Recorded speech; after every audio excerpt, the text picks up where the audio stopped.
Olá, pessoal! Estamos de volta para mais uma conversa boa.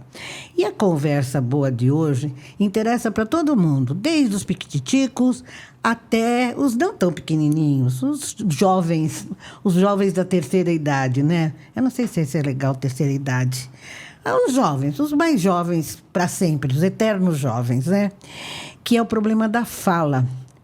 A gente começa a aprender a falar muito cedo, com 1 ano, a maioria das vezes, e muitas crianças têm dificuldades na fala, né? Então, a gente vai conhecer um pouquinho mais sobre os problemas da fala, que atingem desde os pequenos até os mais velhos, né?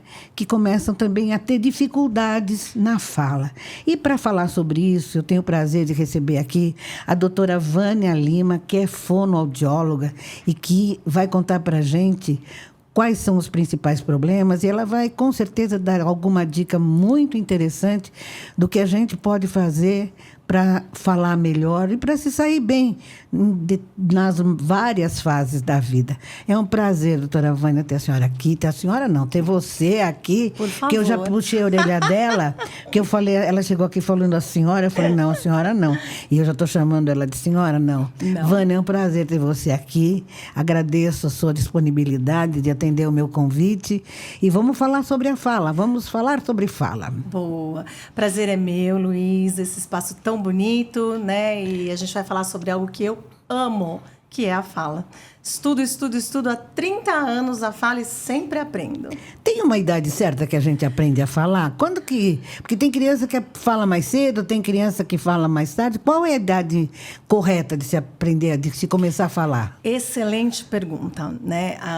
O estímulo da fala está desde o ventre dos pais, que é a escuta, a vivência, né? Então, desde 0 anos de idade, a gente está sendo estimulado. Eu brinco assim com as minhas amigas fisioterapeutas. A criança ficou de pé e andou, já pergunta quando vai falar, né? Porque assim, primeiro é quando vai andar. Ai, meu Deus, será que essa criança vai andar? Ficou de pé, andou, falou. Ai, meu Deus, será que vai falar? Porque faz sentido. A criança se prepara no primeiro ano de vida para ficar de pé. Tudo é preparado para a gente ficar de pé. Quando a gente fica em pé e muda a visão do mundo, né? A gente chama de uma visão agora não mais horizontal para baixo, mas a gente está olhando para tudo ao redor, inicia-se as primeiras palavras. Então, mais ou menos quando? Então, em torno de 1 ano de idade, começam as primeiras palavras. Que pode ser o tal do mamã, que a gente faz virar mamãe. Pode ser o tal do papá, que a gente faz virar papai, bó para bola. E aí, Luísa, que a gente tem uma questão, que as pessoas são diferentes, isso é maravilhoso, não é? Claro, não é? Já pensou tudo igual? Eu brinco que tem aquelas crianças que com 1 ano e meio já chegam, boa tarde, meu nome é Maria Tereza, eu vim aqui brincar com vocês. E aquelas crianças que falam au, au, piu, piu e bum. Importante é a gente saber que entre 1 e 2 anos de idade as palavras chegam. Então, isso é muito importante. Quando as palavras chegam entre 1 e 2 anos... 1 ano e meio, a criança já deve estar falando umas palavrinhas. Nem que não seja, oi, meu nome é Vânia, tudo bem? Mas que seja um au, au, um bum, bum, né? E aí a gente vai tendo essa evolução, primeiro, da criança com ela mesma, né? Como que ela está evoluindo. A gente vê que crianças, às vezes, falam bastante e outras falam pouco. Tudo bem, contanto que ela vá buscando essa comunicação. Então, respondendo a sua pergunta, entre 1 e 2 anos, chegam as palavras na nossa boca.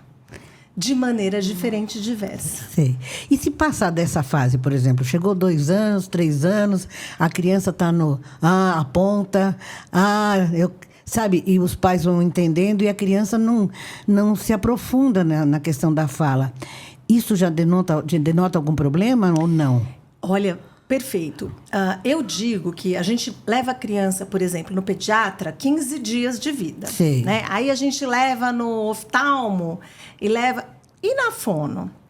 Eu recomendo que a criança, quando faça 1 ano de idade, se não tiver ido antes por algum problema, porque a gente detecta alterações desde o nascimento, mas que 1 ano de idade você vá numa fono e faça um check-up. E não é só na criança, você pegou tudo aí na sua fala. É no ambiente que a cerca. Sabe o que a gente vê hoje? Crianças com atraso de fala porque tem tudo na mão. Já pensou nisso? A criança não precisa nem pensar. O café da manhã tá ali, o almoço tá ali, a roupa Ela tá ali. aponta e tá, né? Aponta, aparece a rotina e o ambiente não proporciona fala. A primeira coisa que eu faço no meu consultório, quando eu recebo uma pipoca que não fala, em torno de 2 anos, é analisar o ambiente. E aí, se você vai procurar um especialista, eles vão te ajudar a fazer um ambiente propício para se falar. Entendeu? Tem 2 disparadores do cérebro mesmo. Aí os meus amigos que gostam mais de neuro, do sistema frontolímbico, que são vontade e necessidade. Vou te dar uma dica. Se você é casado, ou mora com alguém, ou tem um filho em casa, alguma coisa, e você brigar, não tô com vontade de falar. E se você não tiver nenhuma necessidade, você vai falar? Não. Tem gente que fica 1 mês sem falar com o cônjuge, com a irmã, com a mãe. Não é verdade? Ai, eu acho que eu não consegui. Nem eu. Mas tem gente que fica. Ai, eu acho que eu jamais conseguiria. Mas é por causa disso. A falta da necessidade e da vontade. A gente tem muita vontade, né? Eu também sou dessas.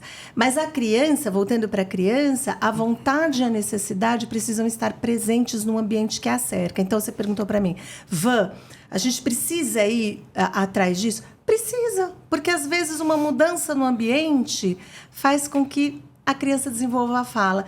Nem todo atraso de fala é uma doença, vou chamar assim, né? É um transtorno. Nem todo é. Alguns são. Pode ser preditivo de algum transtorno mais profundo. Mas às vezes é um atraso. E quando que é um transtorno mais profundo? Também ele já começa a aparecer nessa fase? Existem muitos sinais e sintomas, mas a fala é presente em várias patologias. Vai falar assim, Van, no autismo tem. Tem alteração de fala. Pode ter. Síndrome de Down, pode ter. Apraxia, pode ter. Então, existem várias doenças, transtornos, cujo atraso no desenvolvimento de fala e até a não oralização são partes do sintoma. E aí, quando a gente detecta isso cedo, a gente trata cedo, né? Então, assim, eu trabalho já há 30 anos e eu já perdi a conta das crianças que começaram a falar no meu consultório. Olha que bacana. E não verbais, muito poucos. Então, a maioria a gente consegue trazer para a oralização. A minoria, a gente vai usar recursos alternativos. Então, é importante, sim. E eu acho que deu 1 ano e meio. Se o seu filho não está falando nenhuma palavrinha, busca ajuda. Né? 2 anos, para você ter uma noção, na neuroevolução da fala, 2 anos de idade, a criança precisa estar fazendo frases. Já está fazendo frases. Nem que seja, quer água, dá papá, colocar o verbo. Você que é jornalista sabe a importância do verbo, né? Então, a gente primeiro começa com palavras avulsas. E aí, se eu falo maçã, pode ser que a maçã tá bonita, eu não gosto de maçã. Quando eu falo quero maçã, mudou a história. Então, aí a gente, com 2 anos, já entra com o verbo. E aí, quando você chega uma criança de 2 anos que não fala nem palavra, ela começa a ficar para trás. Escuta, e tem pais... pais e avós que costumam falar com a criança como se a criança fosse um ser que não raciocina, Dudu, e a criança não, isso também não estimula. Qual é a maneira que você tem que falar com a criança? Falar com a criança não como se ela você fosse a criança, né? Maravilhosa a sua pergunta. Porque geralmente as pessoas adultas olham para o bebê e falam, vai te dar assim, e aí a criança, eu acho que ela também não tem estímulo, não é? Olha, a sua pergunta é maravilhosa, porque é o seguinte, a gente precisa falar com a criança de uma forma que ela compreenda, né? Mas de uma forma natural. Esse é o lugar e o espaço. Então, o que eu digo para os pais? Abaixa. Chega no nível dela. E aí você faz... Como que, assim, em vez de fazer o gugu dadá, frases pequenas. Então, assim, você quer ensinar seu filho tem 1 ano de idade. Você não precisa nem mudar sua voz, não, pelo amor de Deus. Não. Você chega para ele e diz assim, mamãe te ama. Quer comer o papá? Você pode até usar a onomatopeia, porque a onomatopeia às vezes é mais fácil. Sim. Você quer comer um papá? É hora de dormir. O grande problema não é nem essa... É que fica um troço enorme que ela não entende. O que é? O que é isso? Eu não sei. É ou não é verdade? Eu acho um absurdo isso. Você tem que dizer a frase, olha, você quer papar? Vamos passear? Frases curtas, com significado concreto, porque a criança não entende. Então, às vezes, não é... Você se infantiliza, mas a sua mensagem não é para ela. Sim. Entendeu o que eu quis dizer? Nesse lugar. Então, fale simples, na altura dela, frases curtas, mas coerentes. E uma outra coisa que eu vejo muito, principalmente com criança de dificuldade de fala, que a gente fica perguntando 8.000 vezes. Se a criança não entendeu o que eu perguntei, eu tenho que mudar o jeito de explicar. Sim. Você quer comer? Quer comer? Quer comer? Quer comer? Quer comer? Você, meu Deus, mas ela não sabe o que ela quer comer. Eu até brinco. Às vezes a criança não sabe falar aquilo. Uhum. E você fica, fala aquilo. Se eu falar para você assim, fala para mim, eu te amo em russo. Fala. Vai ser difícil, não vai sair. E a gente fez isso com a criança. Meu Deus do céu. Né? Então, coisas que ela não sabe dizer, não adianta você ficar repetindo. Você tem que mudar a sua forma, mudar a pergunta, dar a resposta. Então, é muito interessante. Muitas vezes quem precisa de tratamento não é a criança. Não é? Somos nós. Agora, tem uma fase, já que a gente está... Vamos crescendo aqui com a criança. Tem uma fase que a criança começa a gaguejar. Mesmo a criança, aqueles que não têm problema de gagueira. Isso é uma transição? É normal? Por que isso acontece? Existe uma fase que a gente chama de disfluência do desenvolvimento. Sei. Disfluência é um nome bonito para gagueira, né? Mas eu gosto de disfluência, porque fala de fluidez do discurso. Sei. O que acontece é que, em geral, isso começa na primeira infância. Uhum. Quando a criança começa a falar, ela tem mais pensamentos e ideias do que palavras na pontinha da boca. E, às vezes, geralmente, são crianças ansiosas. Em geral, a disfluência do desenvolvimento acomete crianças mais ansiosas, que têm a vontade de se expressar e não têm a velocidade da expressão. E, com isso, elas travam, né? Elas repetem a mesma palavra várias vezes e tudo mais. Quando é uma disfluência do desenvolvimento, ela costuma passar rápido, é uma coisa bem rápida, mas a ansiedade dos pais e da criança fazem com que instale-se um circuito que chega até uma disfluência mais grave, né? Eu já atendi no consultório crianças já começando com tique, com 3 anos de idade, por exemplo, de tanta ansiedade, né? E aí você tem que fazer todo um trabalho da criança aceitar, dos pais se acalmarem. A primeira coisa que você faz, qualquer pessoa que tem disfluência do discurso, você nunca corta e você não aumenta a ansiedade dela. Fala. Você completa? Não. Deixa ela falar no tempo dela, né? Falar no tempo dela, não chama atenção, não fala, ai, credo, meu Deus, não consegue falar. Não. E procura ajuda, porque quando você pega essas crianças pequenininhas, a gente trabalha elas de forma que elas fiquem normais, ou típicas, né? Que é a palavra mais correta. Mas se bem tratado, e não vai tratar só a articulação da fala, vai tratar a ansiedade. Aí vai entrar um psicólogo, às vezes, que vai ajudar nesse percurso. A gagueira, de um modo geral, ela tem a ver com ansiedade ou tem alguma disfunção orgânica que cause a gagueira? Ainda a gente não tem uma descoberta de um gene que causou a gagueira. Não tem. Em geral, ela sai de uma disfluência do desenvolvimento, que vem numa coisa que até seria passageira, e ela vai piorando com os processos ansiógenos. Então, ela tem um lado psicoemocional. Só que isso se torna orgânico a partir do momento que no cérebro a gente tem circuitos que fazem a fala ser executada. Quando você tem uma disfluência por muito tempo, isso faz com que marque no cérebro. É assim que se fala. E aí, quando você pega um adulto, o que ele vai ter? Esse adulto ele vai ter a forma de falar é aquela. Então, aí é muito mais difícil de se trabalhar. E, às vezes, a gente não consegue dirimir totalmente. O que a gente faz é um controle respiratório para melhorar a disfluência de fala. E gagueira tem cura? Então, eu digo que sim, se você pegar... Então, eu tenho várias crianças com essa do desenvolvimento bem tratadas, que a vida seguiu normal. Eu acho que na fase adulta você tem mais dificuldade, a gente trabalha mais com o controle do dano. Porque, como eu falei, essa imagem cerebral da fala já está estabelecida. Para eles, falar é dessa forma. Então, você tem que desconstruir essa forma de falar e é muito difícil. Difícil, né? Mas a gente consegue trabalhar algumas técnicas respiratórias para melhorar. Não é simples, mas tem caminhos. Eu vou lembrar aqui um caso. Não sei se você lembra, se é da sua época, mas existia um cantor, Nelson Gonçalves. Uma bela voz, um cantor maravilhoso, que era gago. Ele falava, gaguejava. Cantando, não gaguejava. Por que isso? Porque é o caminho. Lembra que eu falei que faz uma impressão? Quando a gente canta, a gente passa por outros lugares no cérebro.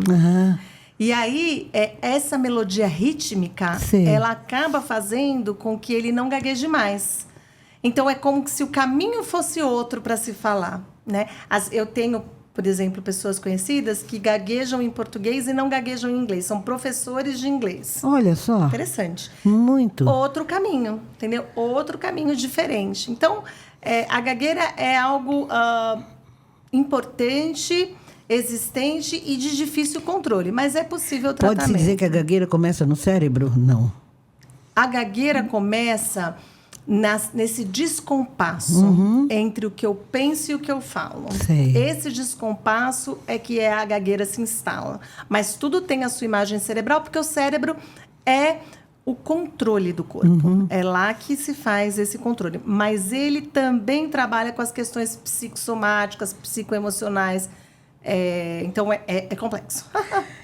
Na infância, quer dizer, além da gagueira, a fala tardia, digamos assim, que outros problemas a criança pode apresentar que podem influir no desenvolvimento da fala e para que ela tenha um futuro legal? Então, os transtornos de fala, eles são preditivos de várias alterações. Mas uma coisa que eu acho bem importante, quando a gente pensa num atraso. Antigamente falava assim, tem que falar até 6 anos. Tá tudo bem. Né? Eu sou do tempo em que as crianças chegavam no meu consultório com 6, 7 anos. Só que quando elas chegam com 6, 7 anos, lembra, fala é um processo de linguagem oral. A linguagem, ela não é só oral. Tem a oral, tem a escrita. Quando você tem um atraso no desenvolvimento de fala, ele vai impactar no seu desenvolvimento de escrita. E aí, todo o processo de aprendizado fica prejudicado. Quanto antes você resolve os motivos pelos quais a criança não está falando, porque a gente falou em algumas coisas externas, mas às vezes não está ouvindo bem. Isso. A gente Isso eu ia perguntar para você. A audição e a fala têm uma relação íntima demais, né? E a gente só pensa em surdez. Sabe o que eu pego muito? A gente chegou aqui e falou da nossa amiga Asma, né? Que acompanha. Eu pego muito criança com a famosa IVAS, infecção de via aérea superior. Tá. Essa gripinha, nariz melequento. E aí a gente tem um negocinho chamado tuba auditiva. Essa tuba fica entupida. Sabe quando a gente pega o avião? Então você pega a criança que está aprendendo o mundo, ela está aprendendo a escutar. E um dia ela ouve super bem. Ela ouve como se tivesse tapado. Nossa. Isso prejudica o desenvolvimento da fala. Então, a gente tem um trabalho muito profundo com os otorrinos para poder tratar a fundo as disfunções tubárias, as otites, as infecções de via aérea superior e fazer um estímulo de audição.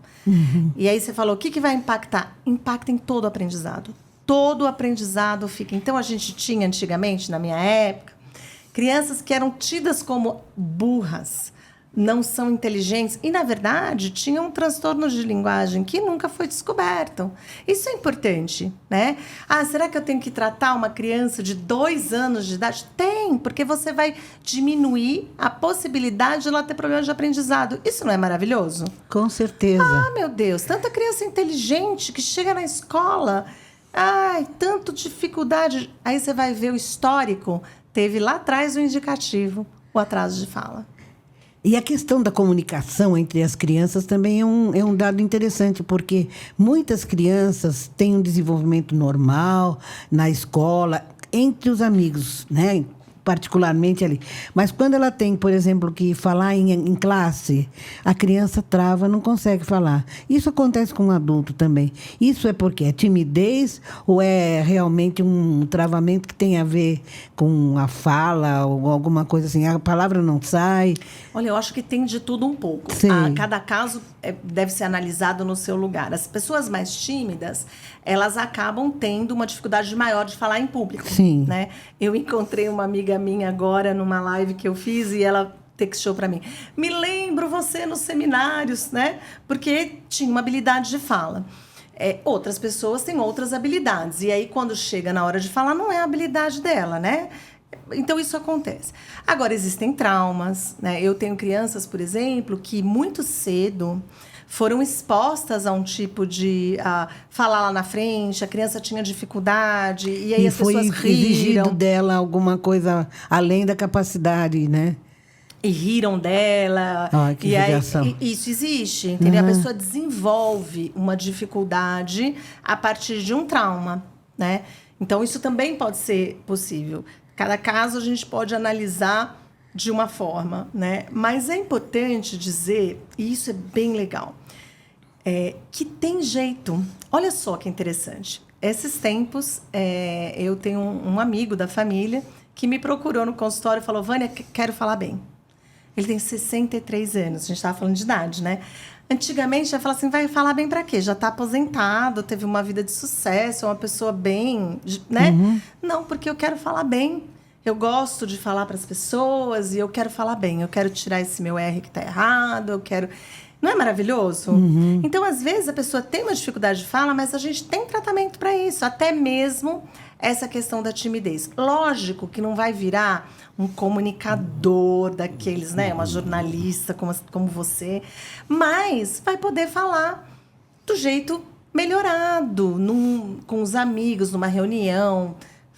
Enfim, é muito interessante. Você sabe, eu vou contar uma coisa para você. Eu, quando comecei a trabalhar em rádio...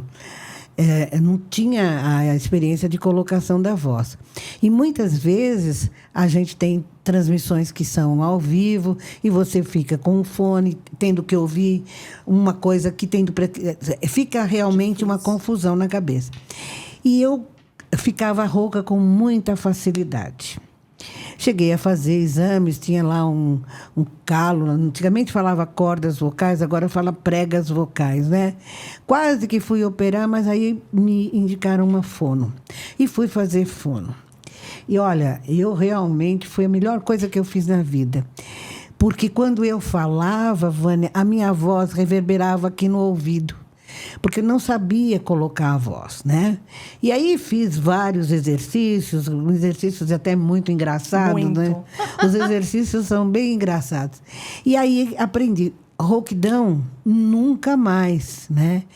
Então, esse fato da gente não saber colocar a voz, e a voz, é verdade que ela saía pelo ouvido, reverberava aqui. É muito interessante você não ter conhecimento, né? A gente fala de eu gosto de 4 pilares na oralidade, né? E um deles é a ressonância. É como quando a gente vai, por exemplo, na Sala São Paulo, eles são preparados para que o cara toque um violino, não precisa nem de microfonar, porque... A acústica é perfeita, né? Isso. A fala tem lugares de ressonância. Nossa, que interessante. Então, quando a gente fala, a gente sabe... Aquela pessoa que prende a ressonância para trás, ou quem joga muito pelo nariz, a gente precisa equilibrar nariz, boca, peito, respiração, para que ela ressoe de forma agradável, que ela saia sem esforço. Uhum. Os nódulos de prega vocal, eles acontecem porque a gente faz muito esforço, fica... né? E na fonoaudiologia, a gente trabalha muito isso, a ressonância. A gente vê que tem gente que fala em ambientes enormes e não precisa de microfone e não faz esforço. É a ressonância. Essa coisa que você fala travado aqui, é que a gente pega o som e joga para trás. Né? Que interessante. E a gente precisa trabalhar esse fluxo do som. E olha, é fantástico. Agora vou abusar de você, ser muito interessante a questão dos exercícios. Já que a gente falou em exercício, por exemplo, quem tem lá em casa uma criança que está começando a falar, mas está sentindo que a criança precisa de algum estímulo, a mãe pode ajudar de alguma maneira, com algum exercício, alguma coisa que possa tornar mais fluida essa fala? Olha, na primeira infância, a gente precisa pensar em algumas coisas, tá? Primeiro, você sabia que a gente não tem um órgão fonador? A fala, ela participa do aparelho digestório e do aparelho respiratório. Respiratório, com certeza. Isso eu sei. A gente usa esses dois aparelhos. Por que eu estou falando isso para as dicas de exercício? Na nossa evolução, né, de bebezinho, que a gente chama de desenvolvimento, nós fomos pintados somos uma obra de arte, o ser humano. Todo desenvolvimento prepara o ser humano para falar.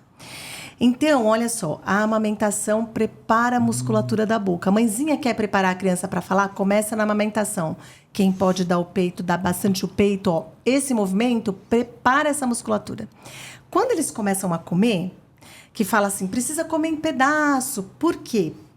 A criançada que não come mastigando... Não mastiga, só papinha. Elas ficam molinhas. Olha só. A mastigação da comidinha prepara a nossa boca para falar. Então, percebe que tem coisas que a mamãe pode fazer antes até dela falar, para preparar a musculatura. Se o seu filho fica com a boca aberta, ele vai ter mais dificuldade da articulação da fala, vai trocar os sons. Que interessante. A alimentação é importante e a respiração. O certo é respirar pelo nariz. Por quê? Porque quando eu fecho a boca, eu treino essa musculatura para ficar forte, para falar.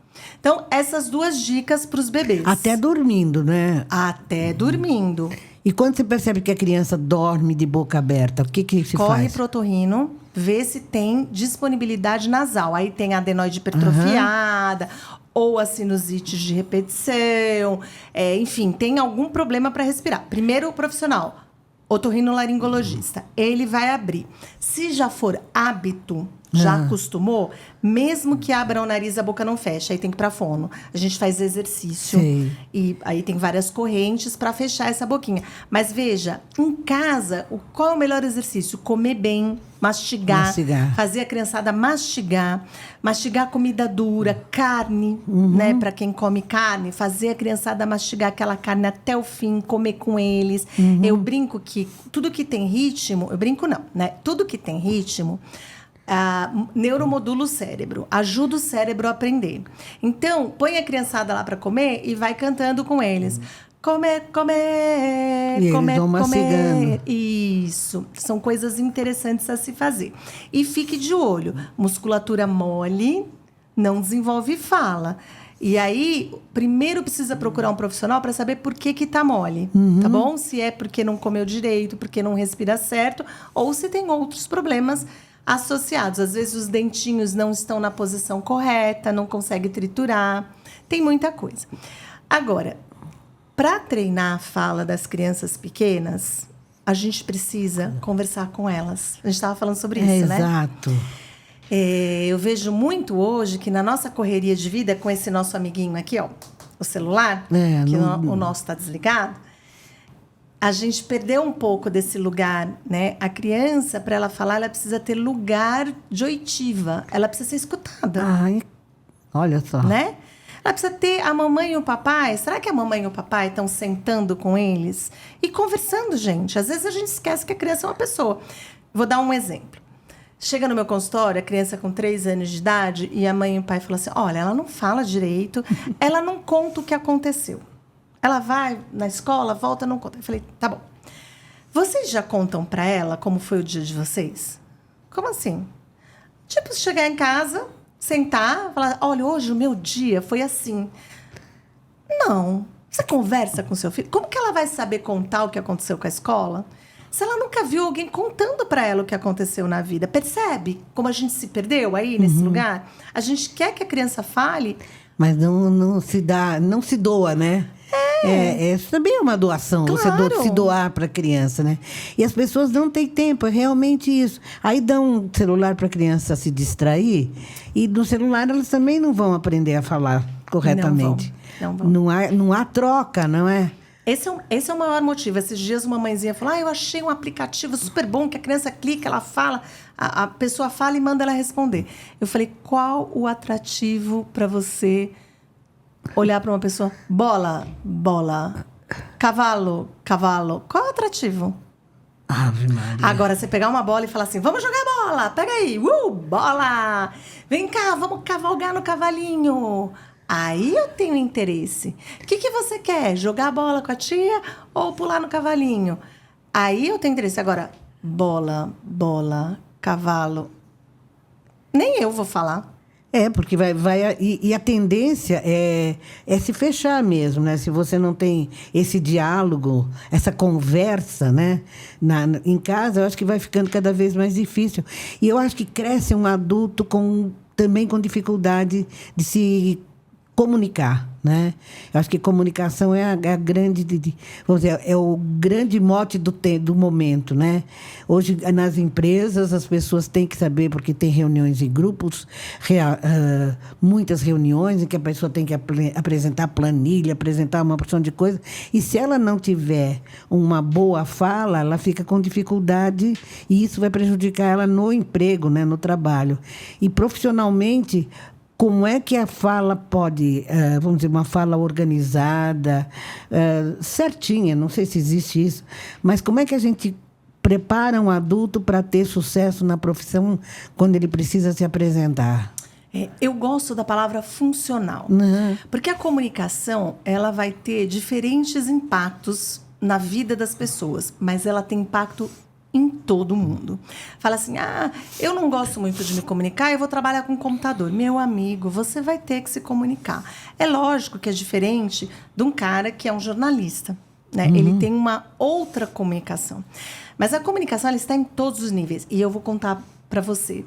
A gente tem tido muito problema, né? Eu tenho trabalhado muito com mentoria executiva e nesses lugares, assim, pessoas inteligentíssimas. Que não sabem se expressar. Que não consegue passar, porque não é fácil. Eu estou falando aqui com uma jornalista, né? A gente se conheceu agora, mas eu tenho um jeito de falar com você. Se eu for ali, agora eu vou falar com a minha funcionária, eu tenho um outro jeito. Agora eu preciso falar com o médico. Formas de se comunicar, a mesma ideia. A mamãe e o papai. Eu brinco que eu sou uma fono muito melhor depois de que eu fui mãe. Por quê?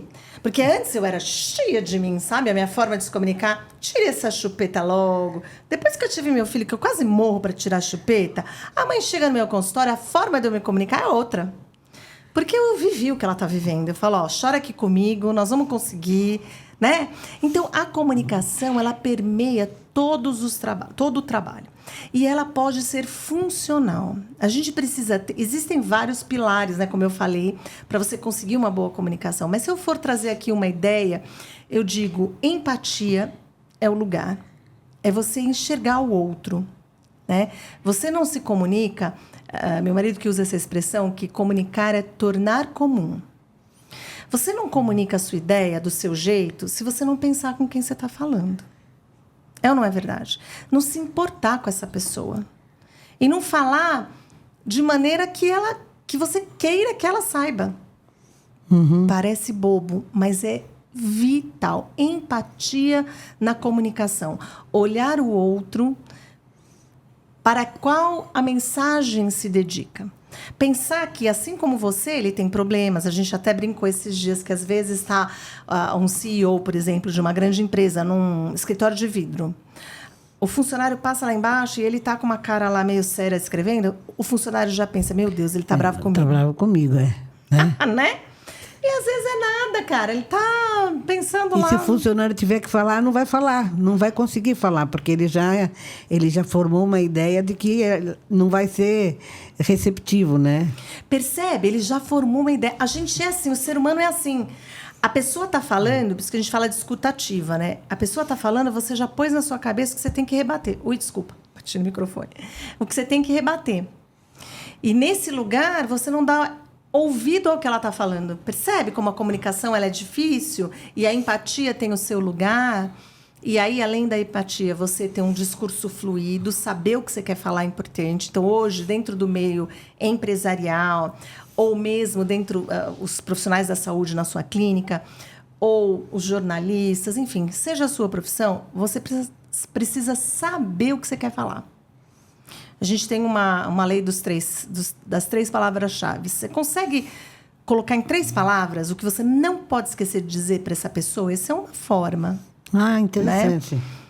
Pensa, eu preciso dizer para ela em 3 palavras. E aí você coloca no seu discurso, pensando nela empaticamente. E aí vem as outras questões, saber articular, saber fazer essa ressonância. Uma coisa importante hoje em dia, né, que a gente fala da mulheradinha, até os homens meio botocadinhos, né? Os botox, a gente está perdendo a expressão na fala, né? Tô brincando com botox, mas a gente vê muita gente que quando vai falar, a cara é sempre igual, você não sabe se tá feliz, se tá triste. Isso é interessante, né? A pessoa fala e não se expressa, não tem expressão, né? Até que ponto você... Como é que deve ser a expressão de quem fala? O sério? Ou você tem que realmente deixar o coração vir para o rosto? Você sabe que nessa última mentoria que eu fiz, a gente levantou um trabalho de uma universidade inglesa dizendo que 55% da comunicação é linguagem corporal. A linguagem corporal é fantástica também. É isso. Que é tudo isso. A expressão facial é a mais forte, é a mais pungente e corpórea.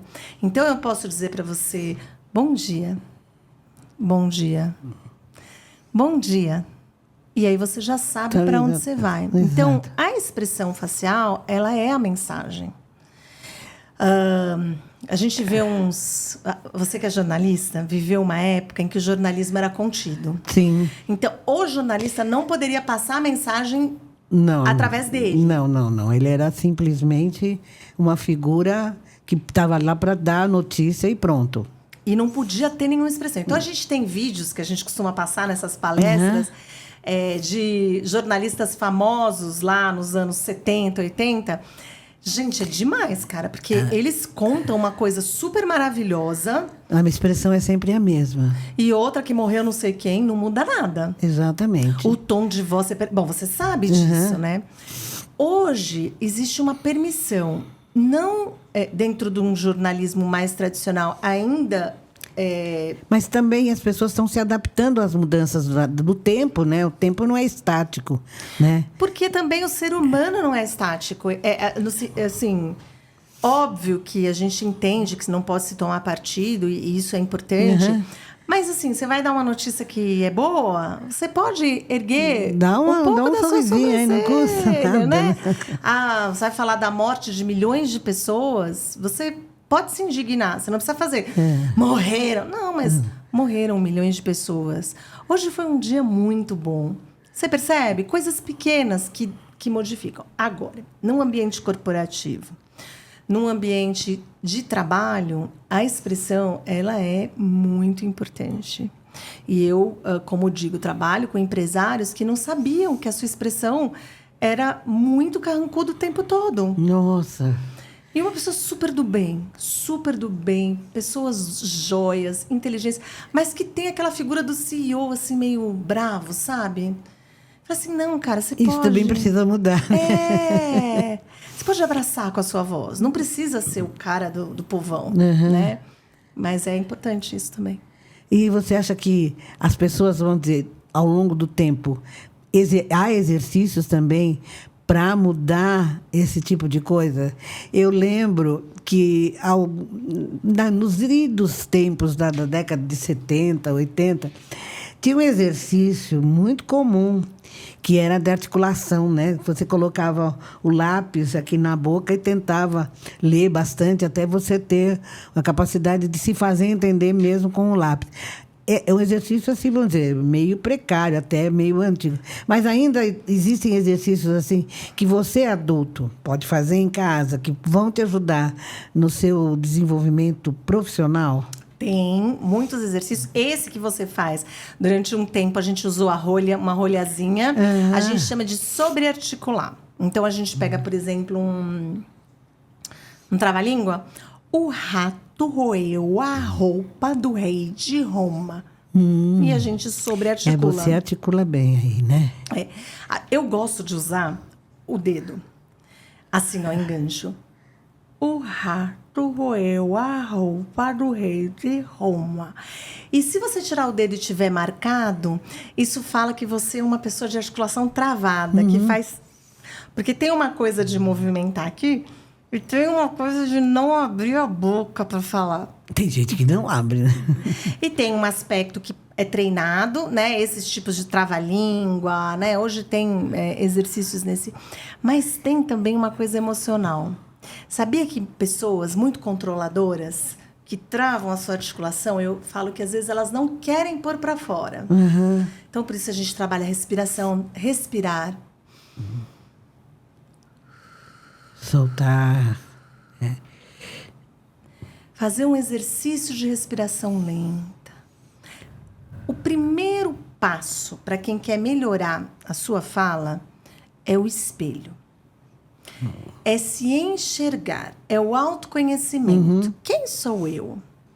Gravar, né? A gente que trabalha com câmera, grava, olha e vê de novo. Minha boca tá torta. Não tem problema, é só um pouquinho, é muito. Se olhar. E a partir daí ver o que está acontecendo. Segundo passo é conversar com quem está ao seu redor. Você é o tipo de pessoa que as pessoas perguntam: hã? Quê? Né? Ai, fala de novo. Não entendi.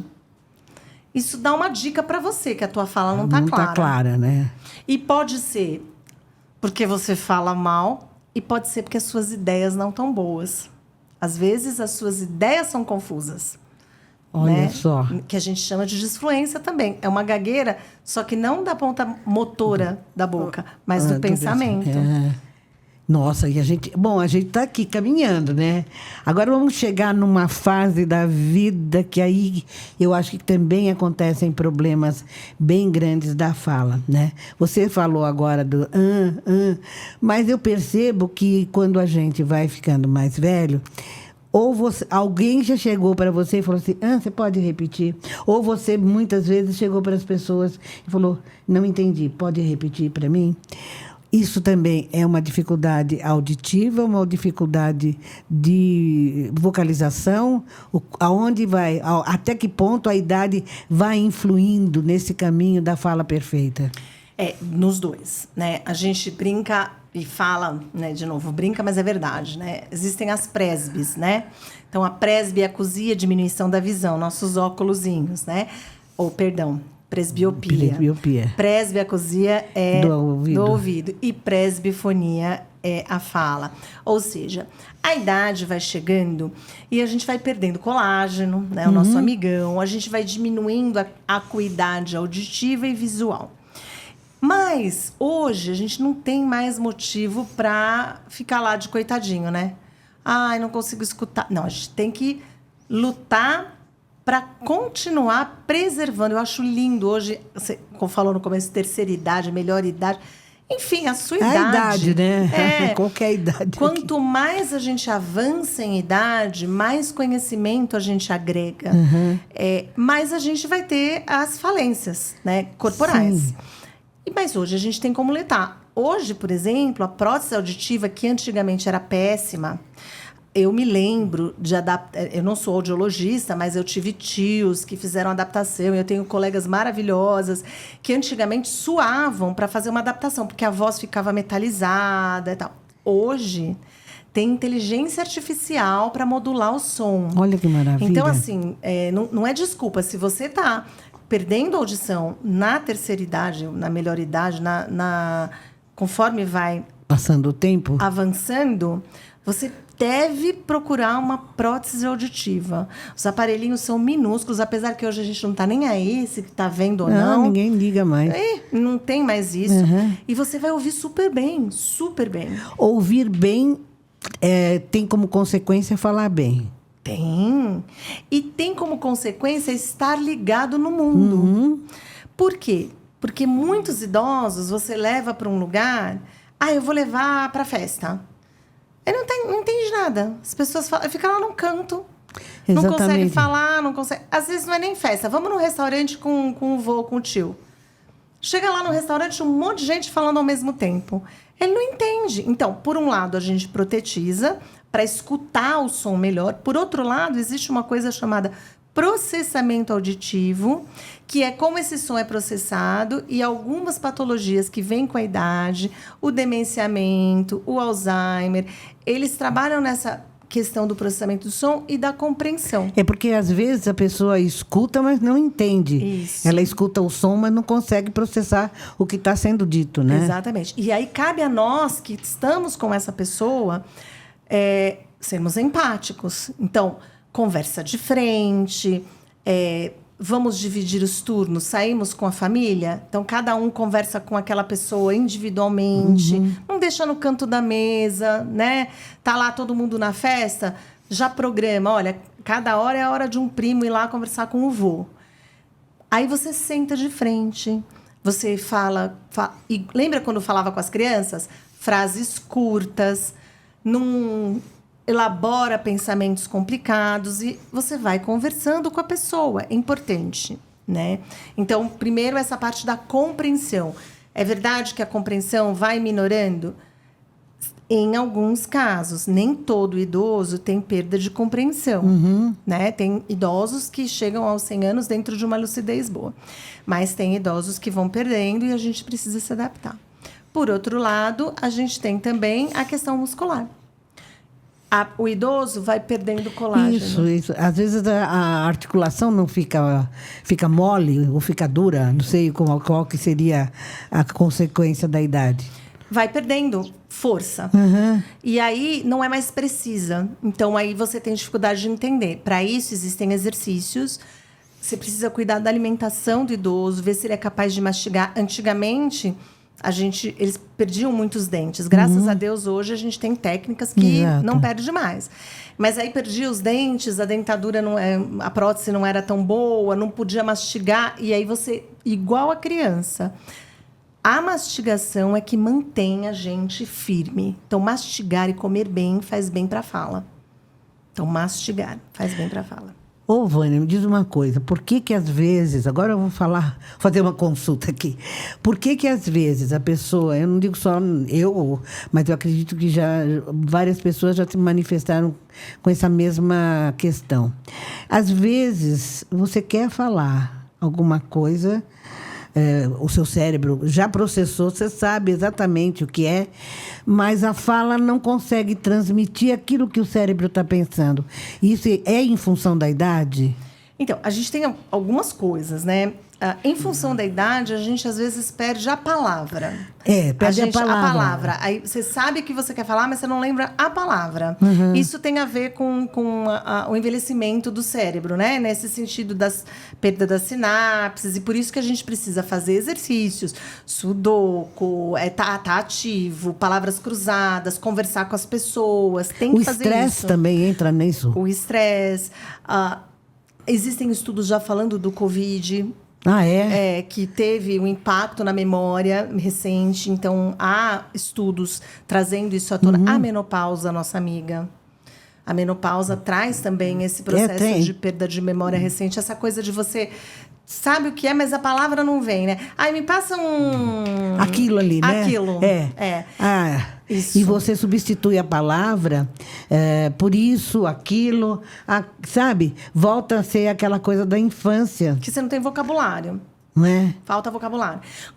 Quando você tem uma cognição boa dentro desse processo, você vai substituindo a palavra por sinônimos. Então, por exemplo, eu quero falar copo d'água. Me traz aquele negócio que a gente põe água dentro para beber. Eu queria falar copo. né? Então, em alguns casos, você tem isso, você vai substituindo. Mas isso é um problema da idade. E como que a gente trata isso? O que é importante? Manter o idoso ativo.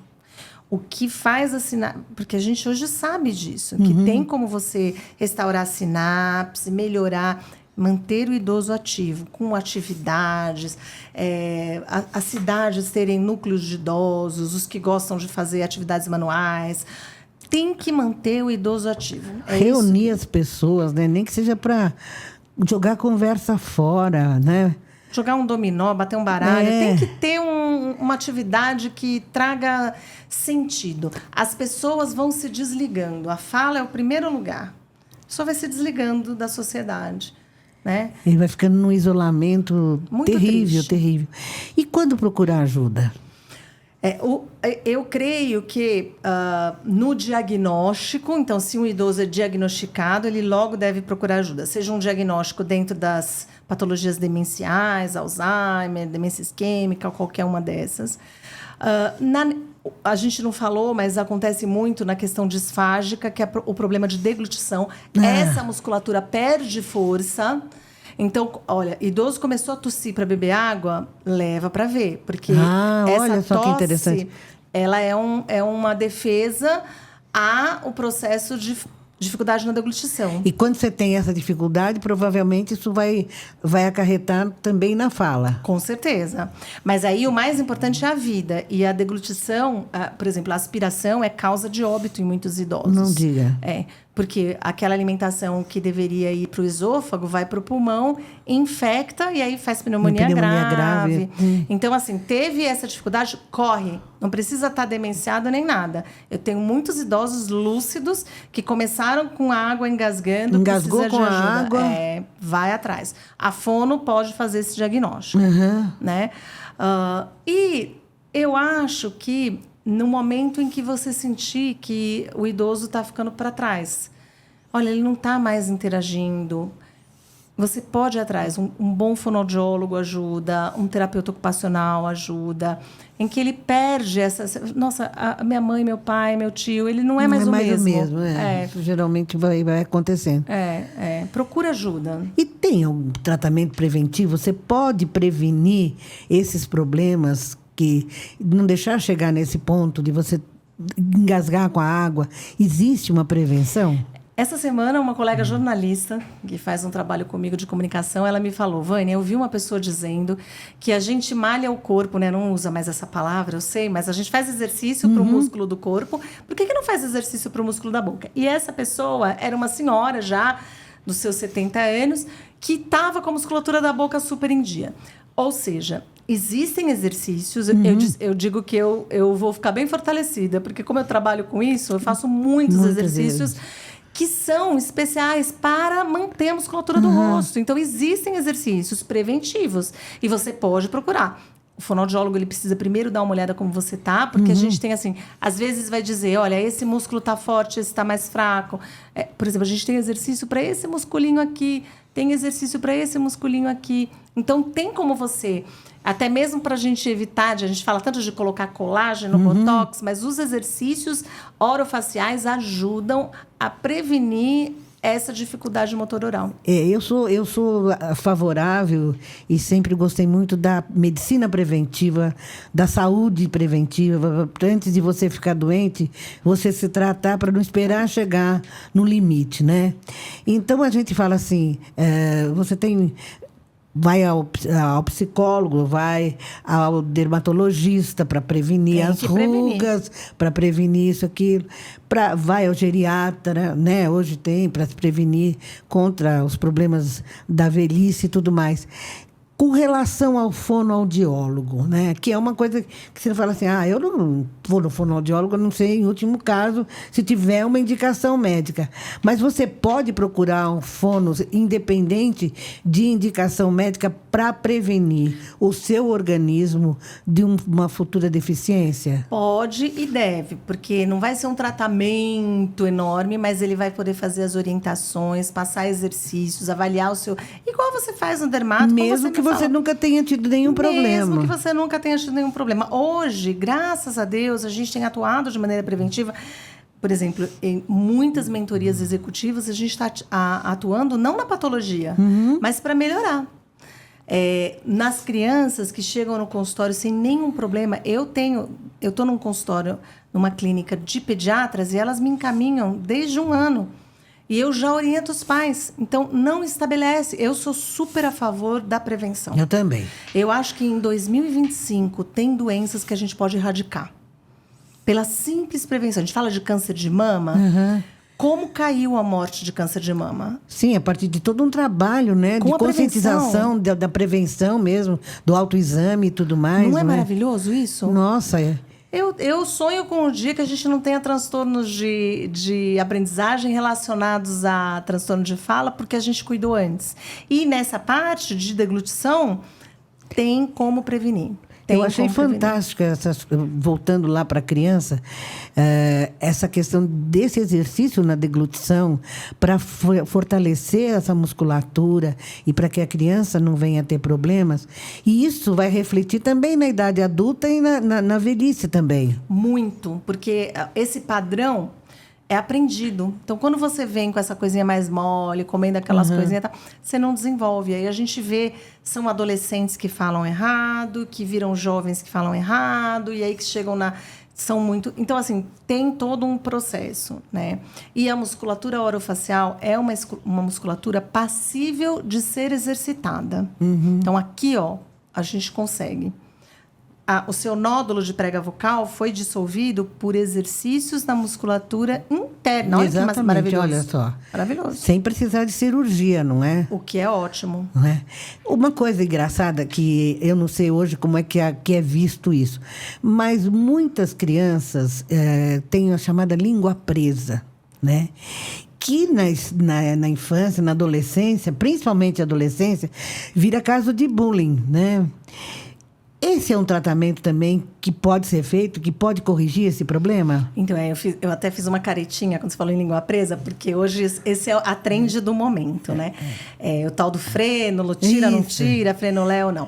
Primeiro que o que as pessoas chamam de língua presa não é a língua solta demais. Sabe a criançada que não come direito? Que não tem nada a ver com língua presa. É isso aqui. É o sigmatismo, o ceceio. Isso. A língua tá solta. Não é presa, é solta. A gente chamava de presa, mas ela tá solta e tem correção. E é importante colocar para trás, não só pelo bullying, pela mastigação e por uma série de consequências, porque, em geral, são crianças que respiram pela boca. Quando você respira pela boca, você não oxigena direito o cérebro, tem déficit de atenção. Um bolo, isso é um bolo, tá? Mas tem tratamento e fica bom 100%, tá? A não ser que seja uma criança com uma síndrome cuja a língua é tão mole, por isso. Eu sempre achava que era a língua dura, né? Alguma coisa presa. Não, o frênulo que fica um pouco mais, ele não impede a fala, tá? Então, ele... Frênulo seria essa partezinha aí. Esse frênulo, ele não tem problema. Ele pode estar super grandão, ele vai ter um problema no R vibrante, vai na fono e faz exercício e fica bom. Dá problema na amamentação, às vezes, e aí eles recomendam fazer a frenulectomia. Mas para a fala não é o problema o freno. Falando vamos dizer, em dicção, né? Muitas crianças... eu tenho uma neta, vai ser engraçado. Ela implica com o R, né? E a gente corrige muito. E ela fala que cada um fala um R diferente. Uns falam né? E porta, portão, porteira, né? Então, isso também é corrigido em fono, porque a tal da prosódia, né? Que se fala muito, cada região tem um jeito... Né? O sotaque, o jeitinho de falar. Isso também a fono corrige ou não? Vamos lá. O R, ele tem lugares diferentes de vibrar.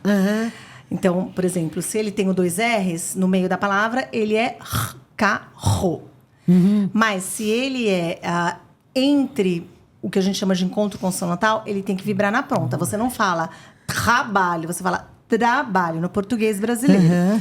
Agora, existe o sotaque. Então, tem o R vibrante, o R velar, que eles são em lugares diferentes da palavra. né? E é importante, porque uma coisa é carro, uma coisa é caro. O R é diferente. Aí você tem o R retroflexo, porta, né? E um R mais chiado, às vezes, o carioca e tal. Tem sotaque, mas tem erro. Olha só. O erro, que é o R vibrante, que não aparece muitas vezes, ele é feito no consultório. Ou, às vezes, alguém que quer tirar, eu tenho um sotaque muito forte, eu não queria falar tão assim, a gente pode trabalhar isso também. Também corrige, a fono corrige o sotaque. Corrige, melhora, né? Ah, tá, que bom, né? Agora, o R vibrante, esse da linguinha, prato, prego, é o último fonema, ele é o mais difícil, é o mais fino. Então, por isso que muitas crianças, porque tem o cebolinha, né? Muitas crianças não falam esse R porque é o mais difícil. E aí a fono ajuda. E tem crianças que trocam o R pelo L. Isso é corrigível. Também corrigível. Mas isso é questão da fala de início, de aprender errado, ou a criança mesmo não consegue articular? Como ela tem dificuldade de vibrar, o L lá e o R vibrante, lá, eles vão no mesmo ponto articulatório. O que muda é que o R vibrante, ele faz uma... Então, é o som mais próximo que ela consegue fazer. Olha, cara, coisa interessante, gente do céu. Não fala comigo disso que a gente vai passar o dia. Tô adorando. Agora, deixa eu te perguntar uma coisa. Vamos voltar para os nossos queridos amigos aqui, que passaram já dos 21. Os problemas que acontecem, por exemplo, o Alzheimer, a Parkinson e os AVCs, de modo geral, todos eles, na maioria, vamos dizer, a maioria deles, talvez comprometam a fala ou não? Quando compromete a fala, como é que é esse tratamento? Muitos pacientes com Alzheimer, com Parkinson, demência, são comprometidos na fala, tá? É uma região do cérebro muito comprometida. E dentro dos AVCs, né, que são os derrames, né, os AVS, que é um acidente vascular encefálico, a gente tem a área da fala muitas vezes comprometidas. Hoje, a ciência tem avançado bastante. Além da terapia fonoaudiológica, que trabalha para melhorar e minorar os reflexos dessa lesão, porque, por exemplo, a AVC teve uma lesão no cérebro. No Alzheimer, você tem uma diminuição do cérebro, nas isquemias. Então, você tem uma coisa orgânica acontecendo. No Parkinson também. Além das terapias funcionais, hoje a gente tem técnicas neuromodulatórias, né? Até falei com você, né? Eu tive fazendo meu doutorado na Harvard e lá eu tive a oportunidade de trabalhar pioneiramente com essas técnicas, que são estimulações no cérebro. Olha que bacana. Corticais, né? Então, a gente põe por exemplo, uma delas é a estimulação transcraniana. A gente coloca uma corrente bem baixinha no cérebro, na área que está afetada, e a gente faz uma terapia funcional e a gente tem tido ganhos maravilhosos. Eu tenho, essa semana, dando um curso, eu mostrei um paciente meu que é um médico, que teve AVC e hoje já ele é chefe da pediatria e começou nesse mês a dar aula na universidade. A gente ainda está em tratamento, mas ele melhorou muito. E eu mostrei para ele o antes e depois que eu ia dar no curso, ele até chorou, falou: meu Deus, que maravilha, né? Que maravilha. Então, hoje existem técnicas, várias técnicas. A neuromodulação é a técnica mais de ponta e tem tido resultados bons nessas patologias que a gente chama neurodegenerativas. E a recuperação? A recuperação. Não são todos os casos, mas a gente tem tido bons resultados nesse trabalho. Olha, gente, quanta coisa interessante. Mas eu vou pedir a Vânia que me diz uma coisa assim. O que você aconselha? Porque, vamos dizer assim, a gente vai ao dentista a cada 6 meses, né? A gente vai para prevenir as coisas. Qual a frequência que a pessoa deve ter de consultar um fonoaudiólogo, por exemplo, para que ela se mantenha a saúde vocal, digamos assim, em ordem também? Na verdade, eu acho que tem, assim, tirando a etapa infantil, que eu acho que precisa ter um acompanhamento mais de perto, eu não sei se tem uma regra. Eu acho que você precisa ir atrás quando você sente que alguma dessas coisas estão falhando. E o fonoaudiólogo vai te ajudar. Então, por exemplo, se chegou para mim um idoso que está com a musculatura muito ruim, ele vai entrar em terapia. E aí eu vou fazer essa terapia nele e tal, né? Eu falei para você, né, que eu tenho a minha mais velha tem 95 anos. E tá super bem. Ela tava com problema de deglutição e hoje faz tempo que não faz pneumonia. Não posso largar, porque ela precisa do exercício para ficar boa. Sim. Eu pego, às vezes, um executivo e faço 8 atendimentos e ele já... Então, Volta é ao caso normal. a caso. A minha recomendação é a seguinte: você pode melhorar no seu processo comunicativo. Você pode prevenir doenças comunicativas. Então, se você nunca passou, faz uma consulta, traz a sua demanda. Eu acho que esse é o lugar, né, de discutir com a pessoa, mas precisa partir desse consenso. Para o idoso e para a criança, existem riscos maiores, né? E do idoso até de morte, porque a aspiração causa morte. Então, eu acho que são pontas que você precisa passar. Nesse meio, veja como você se sente, se olhe no espelho, veja se as pessoas estão te entendendo. Um exame de audição, vá fazer. Entrou, igual faz divisão para presbe, vá fazer um exame de audição. 40 anos, mais ou menos, que a gente começa a ter essa caída, vai fazer um exame de audição. Que são coisas que a gente não tem como hábito, né? São mudanças que a gente tem que ir fazendo na nossa vida para poder ter uma qualidade de vida melhor. Não é só na hora que a coisa realmente aperta que você tem que procurar, e aí, às vezes, a complicação é maior, não é? Algumas décadas atrás, a gente estava comentando que as pessoas de 50 anos já iam fazer o seu tricô. Hoje, a gente quer viver bem até os 90, até os 100, viver bem, trabalhar. Para isso, a gente precisa se cuidar, né? Com qualidade, né? Olha, Vânia, você é uma aula. Você é realmente uma coisa maravilhosa. Nós adoramos. Como é que as pessoas te acham? Você tem... Eu tenho Instagram. Você tem Instagram? Eu acho que é um caminho bom. @doutora Vânia Lima. E aí me acham por lá, quem quiser. Enfim, tenho lá, vou começar, já estou começando a fazer cursos online para pôr o povo... para a pessoa poder entender o que está acontecendo com as crianças e tal. Ai, que bom. Então, vou começar a bom. divulgar esse... Porque eu acho que, como eu falei para você no começo, né? Há 30 anos de consultório, a gente precisa agora atingir as pessoas com conhecimento. Sim. Né? E conhecimento que salvam vidas. Então... E não é guardar o conhecimento para você. Não, antigamente, muita gente achava que o conhecimento era uma coisa muito particular, né? E muito reservada. Não, e hoje, quanto mais você expande esse conhecimento, você se também melhora, não é? Você também se aprimora, não é? Claro. Quanto mais você compartilha conhecimento, isso te faz também muito bem. Eu sou dessa linha. Compartilhar o conhecimento. Conhecimento guardado é conhecimento morto. Então, para frente. Olha que maravilha. Gente, mas olha que prazer, viu, Vânia, ter prazer você é meu, aqui. A senhora é encantadora. Você é encantadora. Ai, se ela me chamar de senhora mais uma vez, eu vou puxar a orelha dela. Vânia, eu quero agradecer muito, muito mesmo a sua presença, a sua disponibilidade.